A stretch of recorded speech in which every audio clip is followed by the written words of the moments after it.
glória, aleluia, aleluia, aleluia. Graça e paz, meus amados irmãos. Aqui estamos para trazer uma palavra de fé, de esperança para as nossas vidas, para que Deus assim possa ser o autor e consumador da nossa fé, que o Senhor possa nos sustentar, nos revestir, nos fortalecer, que o Senhor possa trazer edificação para as nossas vidas, mesmo diante de desafios que parecem invencíveis, mas que nós não venhamos a parar, renegar e desistir de confiar em Deus. Hoje eu queria fazer uma breve reflexão com vocês no livro do Gênesis, no capítulo 22, quando fala sobre o pedido de Deus para sacrificar o filho, para que Abraão sacrificasse o seu filho Isaque. Eu vou ler a partir do versículo 7. Diz o seguinte a palavra do Senhor: Isaque disse a seu pai Abraão: meu pai. Sim, meu filho, respondeu Abraão. Isaque perguntou: as brasas e a lenha estão aqui, mas onde está o cordeiro para o holocausto? Respondeu Abraão: Deus mesmo não há de prover o cordeiro para o holocausto, meu filho? E os dois continuaram a caminhar juntos. Quando chegaram ao lugar que Deus lhe havia indicado, Abraão construiu um altar e sobre ele arrumou a lenha. Amarrou seu filho Isaque e colocou sobre o altar em cima da lenha. Então estendeu a mão e pegou a faca para sacrificar seu filho. Mas o anjo do Senhor chamou do céu: Abraão, Abraão. E Abraão disse: eis-me aqui, respondeu ele. Não toque no rapaz, disse o anjo. Não lhe faça nada agora. Sei que você teme a Deus, porque não me negou seu filho, seu único filho. Abraão ergueu os olhos e viu um carneiro preso pelos chifres num arbusto. Foi lá, pegou e sacrificou como holocausto em lugar de seu filho. Abraão deu àquele lugar o nome de o Senhor proverá. Por isso, até hoje se diz: no monte do Senhor se proverá. Amém? Então, amados, essa palavra maravilhosa que o Senhor nos dá, ou seja, é algo difícil de nós termos um entendimento para se falar e até mesmo às vezes de compreensão. Como Deus pode desafiar alguém, a levar alguém a um desafio tão grande como foi com Abraão. Por que Deus levou Abraão, Deus desafiou Abraão dessa maneira? Ou seja, queridos, por que Deus pediu, porque pediu Deus a Abraão que fizesse um sacrifício humano? Por que será que Deus pediu a Abraão que fizesse um sacrifício humano? Ou seja, as nações pagãs praticavam sacrifícios humanos, mas Deus mesmo os condenava como um terrível pecado. O sacrifício humano, ele era um sacrifício pagão e terrivelmente condenado por Deus, como um terrível pecado. Está lá em Levítico, capítulo 20, versículo 1 a 5. Ou seja, amados, Deus não queria a morte física de Isaque, mas Deus queria que Abraão sacrificasse em seu coração a Isaque para que se convencesse de que amava mais a Deus que a seu filho prometido e longamente esperado. Deus queria que Abraão provasse em seu coração que ele amava mais a Deus do que aquele filho tão esperado, do que aquele filho que ele esperou por anos e anos e anos, por tanto tempo, e até achava que era impossível por já ser velho, por tanto tempo, aquele filho prometido. Deus queria que ele provasse a Deus, que ele amava mais a Deus do que aquele filho. Em realidade, meus amados, Deus estava provando a Abraão o propósito das provas, e é fortalecer nosso caráter e incrementar nossa consagração a Deus e a sua agenda. Ou seja, o propósito das provas de Deus é, primeira coisa, fortalecer o nosso caráter. Primeira coisa, quando Deus nos prova, é fortalecer o nosso caráter. Depois, amados, Ele vai incrementar a nossa consagração a Deus e a sua agenda. Ou seja, a minha agenda já não pode ser a que me leva, a que me move, mas sim a agenda de Deus. Né? Ou seja, através dessa experiência difícil, experiência muito difícil, Abraão aprendeu sobre o seu compromisso de obedecer a Deus. Ou seja, também aprendeu sobre a habilidade de Deus para resolver. Né? Ele aprendeu sobre a habilidade de Deus para resolver. Olha que coisa linda. Ele aprendeu sobre que coisa maravilhosa, queridos. Sobre a habilidade de Deus para resolver as coisas. Né?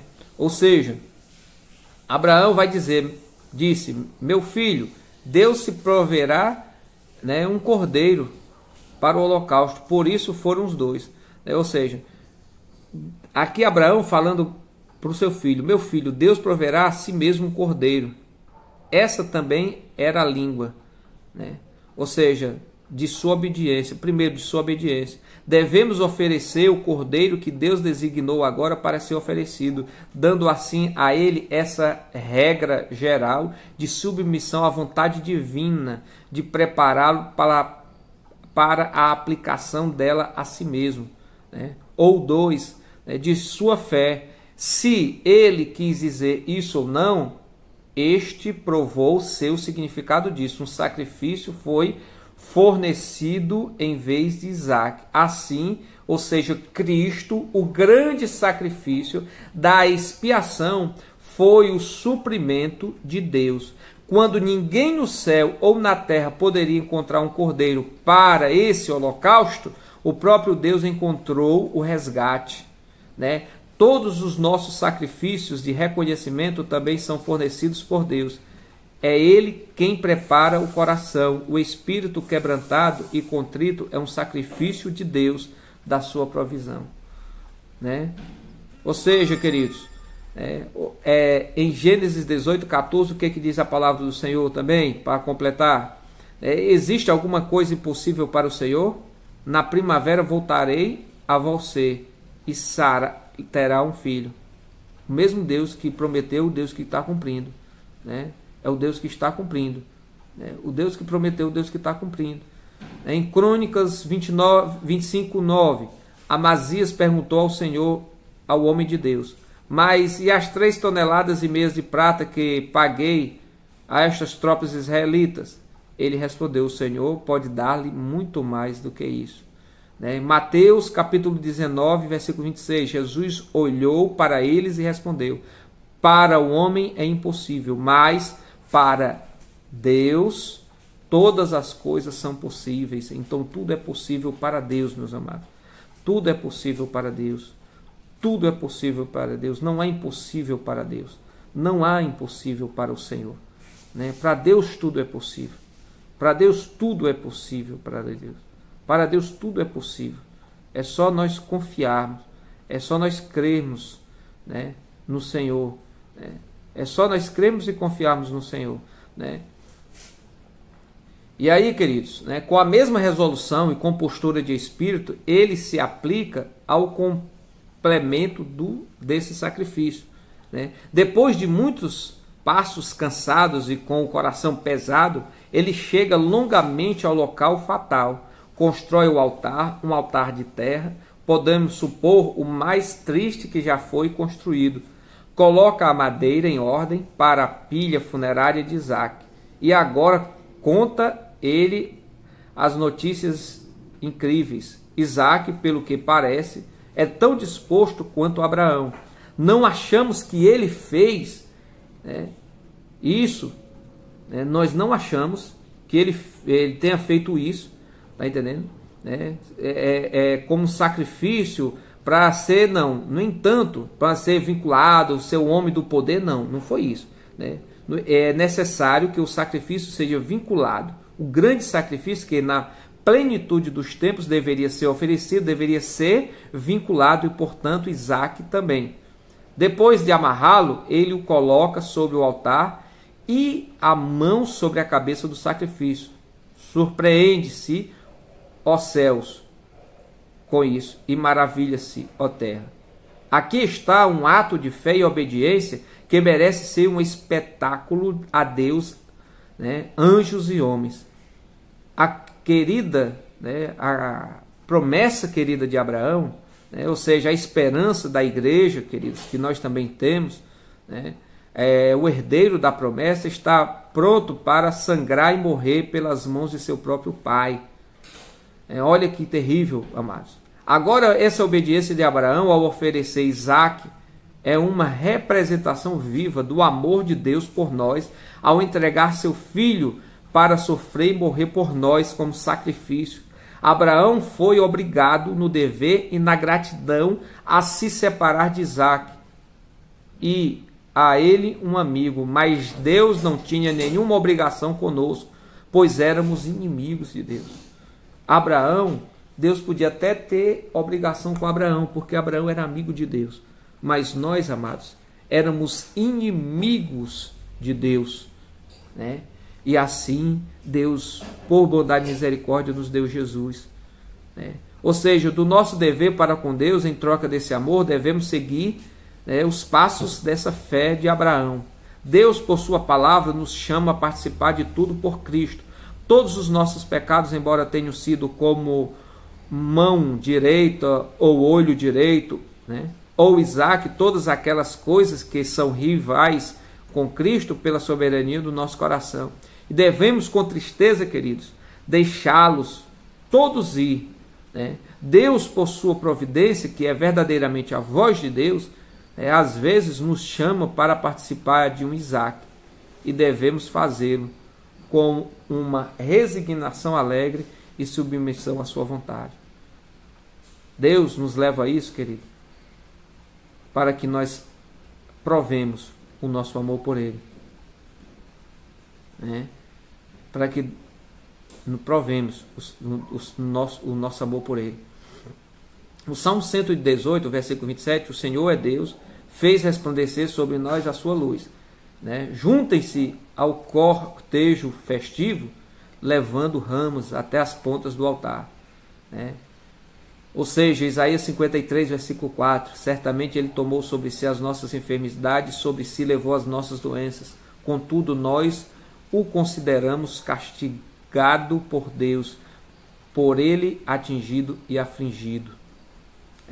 Mateus 26, 1, tendo dito estas coisas, Jesus aos seus discípulos. Que coisa maravilhosa, né? Ou seja, Deus pediu que Abraão sacrificasse seu filho, né? Mas Deus pegou fielmente, né? Deu um cordeiro para Abraão sacrificar no lugar de seu filho, né? É difícil, queridos, né, soltar o que amamos profundamente. É difícil nos desfazer, nos desprender daquilo que amamos profundamente, né? O que poderia ser mais apropriado que amar ao único filho até então, né? Quando damos a Deus o que Ele nos pede, devolvemos-nos muito mais do que nós pudéssemos ter sonhado. Quando nós damos a Deus, a gente devolve muito mais, né, daquilo que a gente pudesse ter sonhado. A gente dá a Deus, Ele nos devolve muito mais, querido. Muito mais do que a gente pudesse até ter sonhado. Os benefícios espirituais de suas bênçãos superam enormemente nossos sacrifícios. Os benefícios das bênçãos do Senhor, né? Ou seja, deixou você de lhe entregar, né? Deixou você de entregar a Deus o seu amor, seus filhos ou seu tempo? Confie que Deus proverá. Se você deixou de entregar a Deus, confie, Deus vai prover. Vai haver milagre na sua vida. E você não vai ser decepcionado, mas você vai ser vitorioso. Também, queridos, Observe o paralelo que há entre o carneiro devotado no altar, como um substituto de Isaac, e Cristo, mesmo devotado na cruz, como nosso substituto. Enquanto que Deus deteve o Abraão para que não sacrificasse seu filho, Deus não liberou a seu próprio filho, Jesus, de morrer na cruz. Se Deus não tivesse morrido, se Jesus não tivesse morrido, o resto da humanidade teria perecido, né? Deus enviou a seu filho, seu único filho, a morrer por nós para nos liberar da morte eterna que merecemos e em seu lugar nos dar vida eterna. João 3,16. Porque Deus amou o mundo de tal maneira que deu o seu único filho para que todo aquele que nele crê não pereça, mas tenha a vida eterna. Que assim, meus amados irmãos, nós possamos proceder. Que assim, queridos, nós venhamos a crer, a confiar no Senhor, né, e dar ao Senhor aquilo que possa ser, quem sabe, né, mais importante para nós. Né, a gente possa entregar a Deus, confiar verdadeiramente ao Senhor, né, nos desfazer, mas para que a glória de Deus seja revelada, para que o nome de Deus seja glorificado, queridos. Né? Ou seja, Deus proverá a si mesmo um cordeiro. Isso foi puramente feito pelo Senhor. Seja registrado, querido, para as gerações vindouras, né, que o Senhor verá, ele sempre terá os olhos no povo em dificuldades, para que possa entrar com socorro oportuno na conjuntura crítica. Nessa conjuntura crítica que você está vivendo, que você está passando, se você olhar atentamente para o Senhor e clamar ao Senhor o seu socorro, Deus prontamente vai te socorrer e vai te dar vitória, né? E que ele será visto, ou seja, visto no monte, né, nas maiores perplexidades de seu povo. Ele não apenas manifestará, mas ampliará sua sabedoria por poder e bondade em sua libertação. Deus vai pegar, Deus vai manifestar na sua vida poder, né, sabedoria e bondade para a sua libertação. Né? Aonde Deus vê e provê, né, ele deve ser visto e louvado. Né? E talvez possa se referir a Deus manifesto na carne. Né? Ou seja, em Gênesis 16, versículo 13, este foi o nome que ela deu ao Senhor que lhe havia falado: tu és o Deus que me vê, pois dissera, teria eu visto aquele que me vê. Né? Que coisa maravilhosa, que palavra maravilhosa. Né? Ou seja, Juízes capítulo 6, versículo 24, Gideão construiu ali um altar em honra ao Senhor e lhe deu este nome: o Senhor é paz. Até hoje o altar está em Ofra dos Asbieritas. Amados, que Deus abençoe, que Deus te sustente, te fortaleça, te ilumine, que Deus te conceda graça e paz, que você confie no Senhor, que você não desista de crer e de confiar no Senhor, porque Ele é fiel, e Ele vai lhe dar vitória, e Ele vai mudar a tua história, e Ele vai prover um milagre e o socorro bem presente na tua vida e na tua família, no nome de Jesus. Deus te abençoe, em nome de Jesus.